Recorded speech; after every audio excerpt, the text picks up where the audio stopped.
À mon avis, ce rapport, il a deux intérêts. Le premier, c'est un intérêt historique, c'est-à-dire que vous êtes la seule association qui a commencé depuis 1979.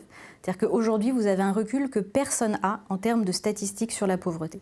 Le deuxième, c'est que c'est un rapport annuel qui est à la fois synoptique, c'est-à-dire qui dresse un panorama de l'ensemble de la pauvreté qui est perçue dans les permanences locales, et en même temps qui met des focales. Et donc quand on accumule les focales d'année en année, on a un paysage extrêmement précis, extrêmement intéressant, extrêmement vivant et documenté de la pauvreté en France. Il se différencie des rapports du CNLE, etc., parce que c'est pas quelque chose de froid, une accumulation de chiffres, mais qu'il y a du matériau vivant, que c'est quelque chose de beaucoup plus vaste, et puis c'est surtout un rapport de la société civile. C'est pas un reflet mathématique de la pauvreté en France, mais en même temps, avec le panel catégoriel que vous avez quand même plus de 100 000 cas analysés chaque année, et en comptant les familles que ça représente, ça fait des sommes énormes.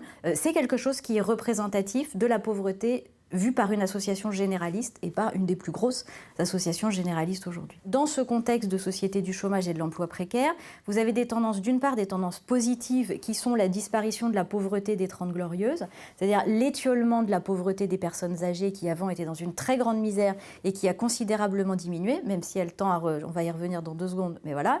Vous avez la mise en place du RMI. Si on regarde les chiffres de vos accueillis, au tout début, vous aviez 9% de personnes couvertes par le RMI chez vous. Aujourd'hui, vous en avez 36 qui arrivent dans les permanences. C'est-à-dire qu'aujourd'hui, il y a quand même un filet de sécurité qui a été tissé.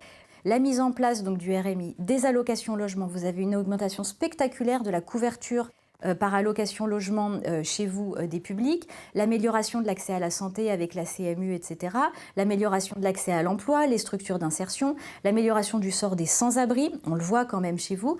Donc il y a des évolutions très positives qui sont dues pour partie aux mesures des pouvoirs publics, pour partie à la conjoncture économique et pour partie à la fin du public des Trente Glorieuses. Finalement, le niveau de vie des pauvres, il a quand même tendance plutôt à augmenter parce qu'on a un plafond d'allocation, si faible soit-il, c'est quand même des filets de sécurité qui sont de plus en plus denses, de plus en plus nombreux, qui bon an mal an sont quand même de temps en temps revalorisés. Maintenant, ce qui est préoccupant comme évolution aujourd'hui dans les rapports du Secours catholique en particulier, mais de façon plus générale, c'est d'une part le chômage des jeunes, c'est les familles monoparentales, avec ce que ça implique en termes de pauvreté des enfants, c'est-à-dire que vous sabotez une génération à venir par des conditions complètement délétères en termes de logement, de santé, d'accès à l'éducation, etc. Donc ça, c'est une autre tendance préoccupante. La pauvreté du chômage de longue durée, qui touche en particulier les seniors, et c'est là que les personnes seniors reviennent sur le devant de la scène par là où elles étaient sorties. Maintenant, c'est par le chômage de longue durée et par des retraites qui vont être ridiculement basses et qui donc vont faire de la pauvreté du 3e et du 4e âge. Donc c'est dramatique. Et enfin, c'est la pauvreté des migrants qu'on voit de façon spectaculaire dans vos rapports.